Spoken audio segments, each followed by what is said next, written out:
Le Grand Matin Sud Radio, 7h-9h, Jean-Jacques Bourdin. On en parle avec Maxime Trouleau, ça y est, c'est le jour J. On parle évidemment énormément des États-Unis, partout. Jour de vote, c'est important pour nous quand même, ce qui va se passer aux États-Unis. Pour nous l'Europe, pour nous la France, pour le monde. Trump-Harris, qui ont terminé leur campagne il y a quelques minutes. Les dernières infos avec vous, Maxime Trouleau. Oui, parce que ça fait beaucoup parler aussi sur les réseaux sociaux avec Kamala Harris d'abord, qui a fait venir les stars de nouveau à ses côtés. On l'entend avec Lady Gaga, voire même Katy Perry ou Bruno Mars, tous présents à Pittsburgh en Pennsylvanie. La moindre voix compte, a lancé tout à l'heure la candidate démocrate. Je vous demande votre vote, a-t-elle affirmé. C'est celle qui se dit plutôt optimiste d'ailleurs avant les résultats. Lui n'a pas besoin de stars, c'est ce qu'il dit. C'est lui la star. Peut-être. Donald Trump. C'est vrai. En tout cas, Donald Trump qui promet de son côté dans le Michigan, je cite, de mener l'Amérique et le monde vers de nouveaux sommets, alors que son colistier a traité Kamala Harris de poubelle. Voilà, rien que ça. Des invectives jusqu'au bout de cette campagne. Avec ça reste discret quand même, poubelle. Maintenant. Poubelle, non mais poubelle c'est soft quand même. Ce serait la poubelle pour aller danser.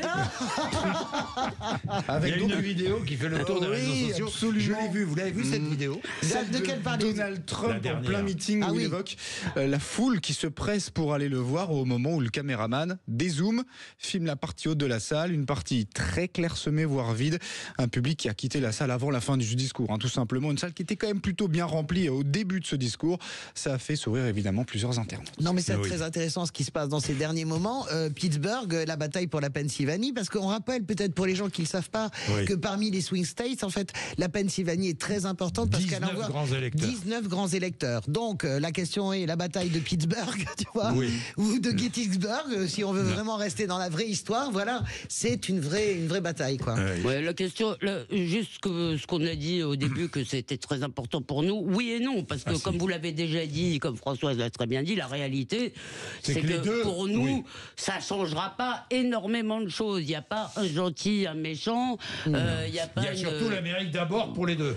Oui, mais l'Amérique d'abord, c'est le seul problème, c'est que nous, on fasse pas la France, ou si vous préférez, je veux pas entrer dans la discussion maintenant, l'Europe d'abord, parce que les Chinois, vous croyez qu'ils se posent des questions avant de faire la Chine d'abord? C'est pour ça que l'Europe d'abord. C'est pour ça qu'il faut que l'Europe soit forte. Le patriotisme est en soi un élément énorme de la puissance, et franchement, regardez la Chine ou même l'Amérique avec tous ces drapeaux qu'ils sortent les jours d'élection. Nous, on est quand même. Moi, j'aime beaucoup cette idée de chorus, le chorus d'un peuple qu'on retrouve d'ailleurs dans la création, cette capacité des Américains à danser ensemble, chanter ensemble, sortir le drapeau. Moi, c'est quelque chose qui m'a toujours ému profondément. Mais je voulais juste dire un mot. Moi, ce qui m'a frappé aussi, j'en ai un peu assez de ces campagnes américaines où les 3/4 de la presse française, comme les 3/4, les 4/5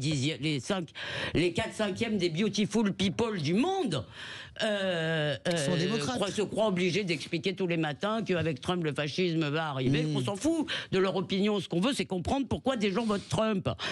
Franchement, vous regardez le France TV, vous comprenez pas pourquoi des gens votent Trump. Vous avez l'impression qu'il y a. Donc c'est pas. Moi, j'en ai assez de cela. Et il y a un truc qui me frappe, c'est encore une fois la mobilisation d'Hollywood et de tout le monde pour Kamala. Et ça, c'est pas bon. Pourquoi? Parce que franchement, les gens qui écoutent ces gens-là, ils vont déjà voter pour Kamala Harris. En revanche, ça donne vraiment aux autres, à l'autre Amérique, l'Amérique des rednecks, vous savez, de la Bible Belt et tout ça, le sentiment qu'ils sont des moins que rien.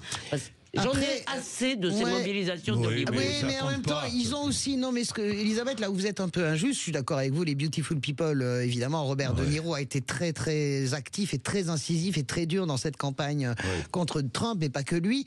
Vous avez aussi les acteurs proches de Trump. Vous avez Mel Gibson qui s'engage. Vous en avez deux. Non, Chris Christopherson, non, il y a une Amérique des arts et des spectacles qui est vraiment à droite et à la droite dure et qui est autour de Trump aussi. Donc, moi, j'ai quand même le sentiment que...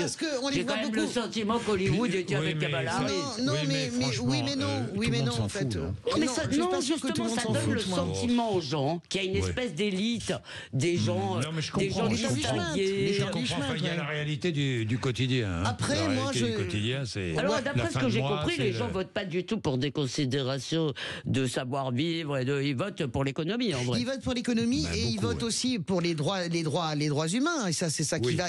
Kamala Harris, la seule chose chose qu'elle espère et ce qui peut la faire gagner, c'est le vote Les des femmes. femmes aujourd'hui. Oui. Ça va être le Oui, j'ai point. entendu, c'est Mais intéressant, ça, ouais. ça va être vachement intéressant Mais dans les jours qui dans le viennent. monde, pardon, mais à y j'insiste analyser. encore une fois sur le rôle des femmes partout dans Oui, le monde. le rôle des femmes, vous avez raison, mais je ne crois pas qu'il y ait beaucoup d'élections, ou beaucoup de, enfin, en tous les cas chez nous, il n'y a pas un vote des femmes qui se distingue de façon Je suis massive d'accord. Encore. du Je vote suis des d'accord. hommes. Pas Je suis d'accord. encore. Alors qu'aux États-Unis, Mais ça vous fait. verrez. Mais Vous verrez que ça va Eh venir. ben, je vais vous dire ça. Je vais vous dire, vous avez l'air de trouver que c'est génial le pouvoir des femmes. Dans une certaine mesure, c'est génial quand il est égal, quand c'est un pouvoir égal à celui des hommes et que le pouvoir ne se joue pas sur votre sexe.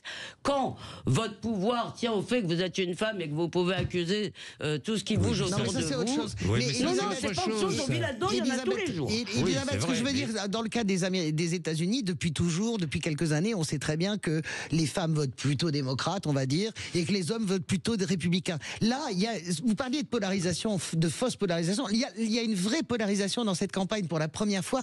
Vous avez 40 points d'écart parce que il y a aussi un candidat qui est Mais ça s'explique par quoi, en parce fait que l'exacerbation de Trump des qualités masculinistes. C'est ça. Il a fait une campagne extrêmement La plus que- virilité, c'est pas masculiniste, c'est juste masculin. mais si non, on mais veut, moi je même suis d'accord féminin avec vous. parfois. Mais moi je suis d'accord avec vous. Mais lui a poussé, si vous voulez, tellement loin et tellement haut, et avec une forme de mépris des femmes, qu'il y a le balancier du côté Bien. démocrate et Kamala Harris. Merci, il est Pardon. 8h31. Merci à toutes les deux.